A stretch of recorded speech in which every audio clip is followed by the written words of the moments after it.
Introducing YouTube memberships, a fun way to support the channel while getting some exclusive perks.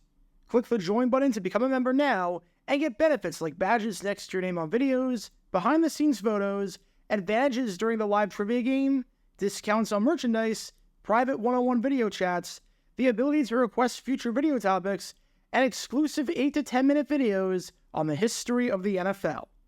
And now, on with our feature presentation. Picture this scenario. You've got two games taking place at the exact same time. Seems like a pretty big scheduling conflict, right? Now, the obvious way to fix the conflict is to, if at all possible, move one of the games to a different time. If two games are taking place at the same time, the easiest way to prevent that from happening is to just take one of the games and push it somewhere else. However, as I've talked about many times on this channel before, especially when it comes to television controversies, that usually did not happen, especially back in the 70s and the 80s. For whatever reason, the number of controversies where there was a very easy solution to the problem, and the NFL and the TV networks and the teams and all parties involved did nothing and just threw their hands up in the air and said, I'm sure it won't be a big deal, we'll figure it out and they'll live, is astonishingly high. Which is what makes the story involving this game right here all the more remarkable. Because in 1973, when the New York Jets played the Atlanta Falcons, a conflict arose that was very similar to the conflicts that we've talked about many times on this channel. Heck, even the conflicts from the 1973 season itself. And the story in this case has a bizarre ending that seems to not fit the narrative of what was happening at the time. Because the real story in this instance is just how much of a non-story this turned out to be. Because for one time, common sense actually prevailed. It feels weird, but we're going to take a deep dive into that today, especially since this was almost exactly 50 years ago, and especially since the Jets and Falcons are playing each other this Sunday as of this video getting released. Because this is the story behind what might just be, considering the circumstances, the strangest broadcasting controversy of the 1973 NFL season. Before I talk about the bizarre moment itself, and why exactly this was so bizarre, especially considering the fact that something like this seems a bit commonplace today, we need some context to understand the importance of the game itself, as well as what the original plan for this game happened to be. It's November 25th, 1973. It's week 11 of the NFL season, and we have an absolutely monumental game on our hands over at Shea Stadium on a rainy, muddy day between the New York Jets and the Atlanta Falcons. Aside from the fact that this was the first ever meeting between these clubs, this was a big game for the Falcons, as this might have been the biggest game in franchise history for them up until this point. For the Jets, this game meant nothing. This was shaping up to be, quite possibly, the worst year in franchise history, as they were 3-7 after losing 4 of their last 5, and were all but eliminated from the playoff picture. But for the Falcons, they entered this game boasting their best season in franchise history. They were 7-3. Win this game, and not only do you tie the Los Angeles Rams atop the NFC West, and not only do you set a franchise record for most wins in a season, but you get closer and closer to clinching your first playoff appearance ever. Win this game, and you get some breathing room, since you'd have a game lead over the Dallas Cowboys for the wild card. But you've got to win this one to feel good about the home stretch with 3 games to go. And the original plan for this game was simple. Start the game at 1 o'clock Eastern. To the shock of absolutely no one, when the schedule was first announced, Jets-Falcons was a 1 o'clock game, because that's all the Jets knew how to play at Shea Stadium. In 1970, the Jets played 6 games at Shea Stadium on a Sunday. All 6 of them started at 1 o'clock. In 1971, the Jets played 7 games at Shea Stadium on a Sunday. All 7 of them started at 1 o'clock. In 1972, the Jets played 7 games at Shea Stadium on a Sunday. All 7 of them started at 1 o'clock.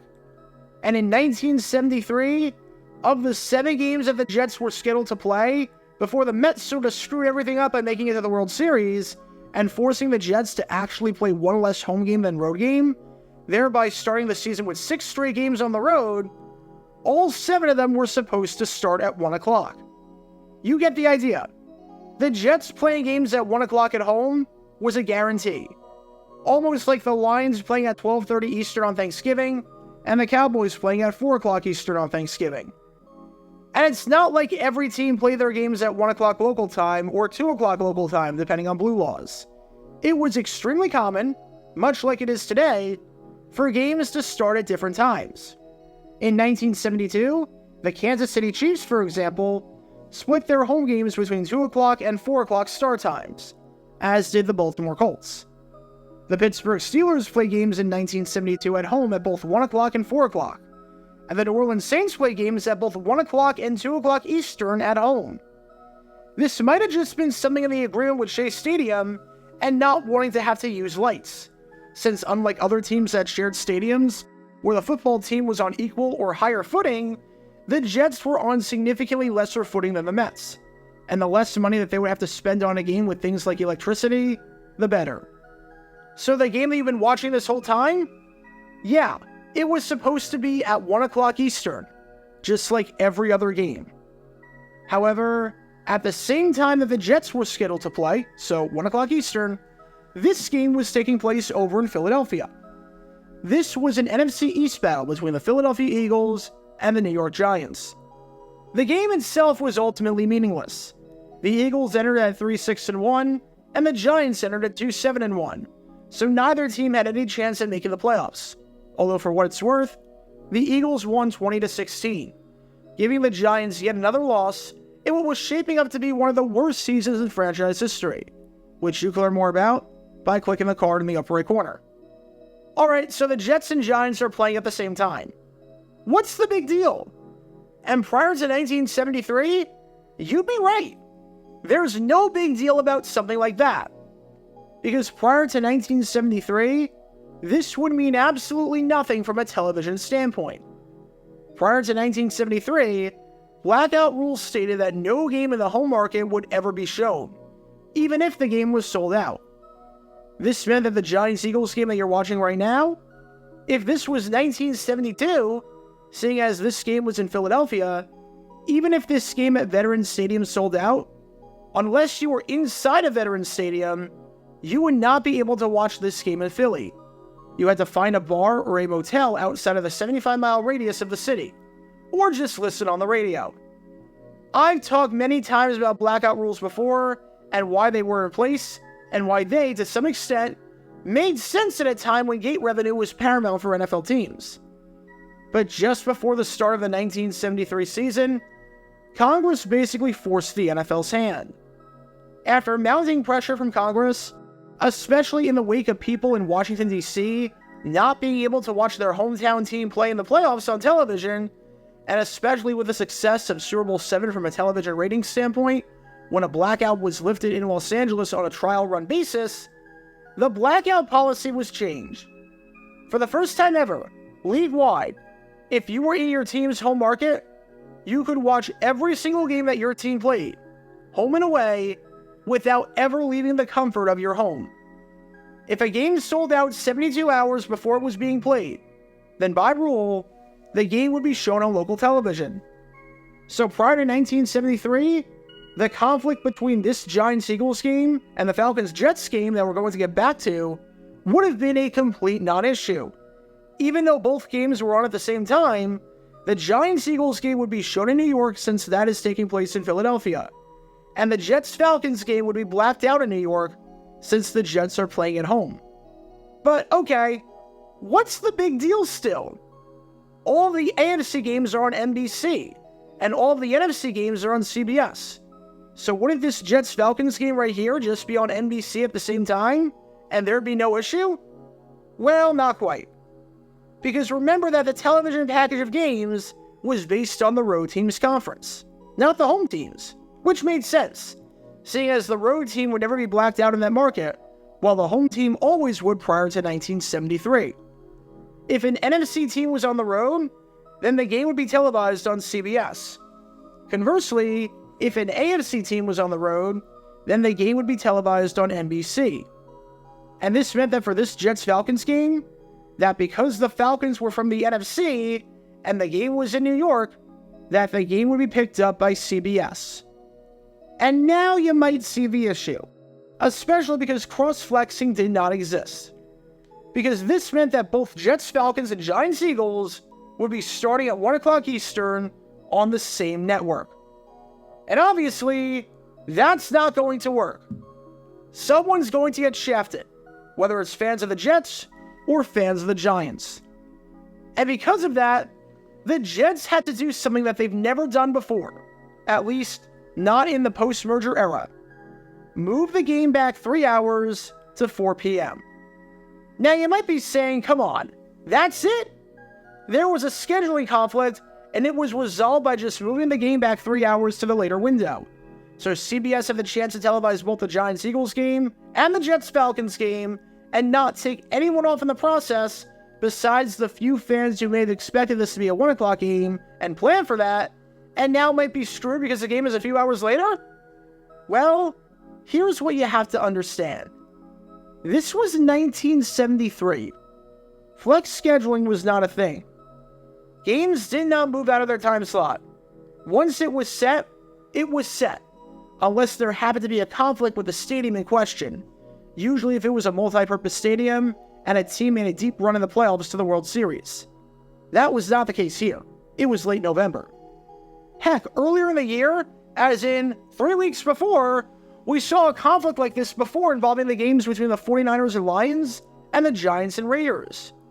Both the 49ers and Raiders were playing at the same time, and instead of moving one of the games to the early window, the solution was, screw it, play both games at the same time, and we'll do a red zone broadcast where we cut back and forth between the games.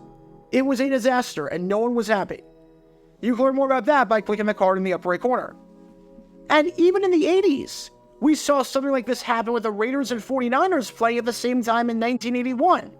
And 49er fans got screwed over by drawing the short end of the stick and being unable to see their team play.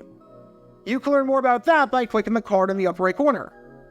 The NFL and the TV networks were very stubborn like that. So for the game to get moved 3 hours, considering the problems that the Jets had at Shea Stadium in terms of being second fiddle, and this meaning that the lights would need to be turned on, considering the way that the NFL scheduled games and stuck to their guns, and considering how conflicts like this were resolved in the past, is actually kind of remarkable.